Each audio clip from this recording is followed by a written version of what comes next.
Visa অনুমোদন পাওয়া বাংলাদেশি কর্মীদের নির্ধারিত সময়ের মধ্যে মালয়েশিয়ার পৌঁছানো নিয়ে দেশটির সরকারের সিদ্ধান্তের সমালোচনা করেছেন এক অধিকার কর্মী। তিনি মালয়েশিয়া সরকারকে বলেছেন, এসব শ্রমিক মালয়েশিয়া পৌঁছাতে না পারলে তারা ঋণের চাপে আধুনিক দাসত্বের কবলে পড়বেন। মালয়েশিয়ার জাতীয় সংবাদপত্র ফ্রি মালয়েশিয়া টুডে এক প্রতিবেদনে এই খবর দিয়েছে। ঢাকা সূত্রের বরাত দিয়ে অ্যান্ডি হল নামের ব্রিটিশ অধিকার কর্মী বলেছেন, মালয়েশিয়ায় যাওয়ার জন্য শ্রমিকরা ধার দেনা করে এজেন্টদের মোটা অঙ্কের টাকা দিয়েছেন। এখন যারা মালয়েশিয়া যেতে পারেননি তারা চরম বিপদে পড়বেন। তারা তীব্র ঋণের চাপে আধুনিক দাসত্বের শিকার হবেন। ব্রিটিশ নাগরিক অ্যান্ডি হল শ্রমিক অধিকার নিয়ে দীর্ঘদিন ধরে মালয়েশিয়াতে কাজ করছেন। তিনি মূলত দক্ষিণ পূর্ব এশিয়ায় শ্রমিকদের নিয়ে কাজ করেন।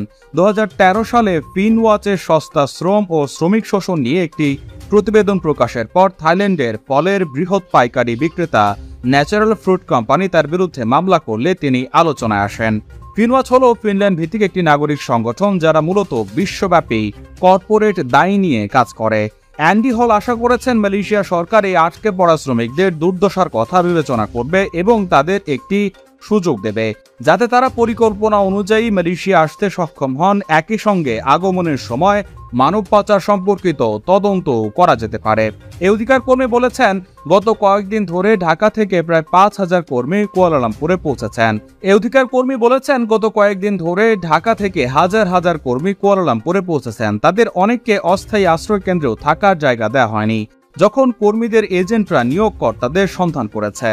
তিনি বলেন, বাংলাদেশের ফ্লাইট সংকট এবং কয়েকদিন আগে আঘাত হানা ঘূর্ণিঝড়ের কারণে 10 থেকে 30,000 অনুমোদিত শ্রমিক বেঁধে দেওয়া সময়সীমার মধ্যে বাংলাদেশের ফ্লাইট সংকট এবং কয়েকদিন আগে আঘাত হানা ঘূর্ণিঝড়ের কারণে অন্তত 30,000 অনুমোদিত শ্রমিক বেঁধে দেওয়া সময়সীমার মধ্যে কুয়ালালামপুরে পৌঁছাতে পারেননি।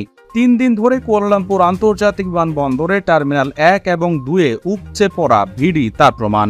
তাদের মধ্যে অনেকে নিয়োগকর্তার হদিস না পাওয়ায় টার্মিনালে আটকে ছিলেন দীর্ঘ সময়। অ্যান্ডি হল আরও বলেন, বাংলাদেশের শ্রমিকদের প্রতারিত এবং কাজ ছাড়াই কুয়ালালামপুরে অবতরণ নিয়ে সমস্যায় পড়তে হয় মালয়েশিয়া কর্তৃপক্ষকে।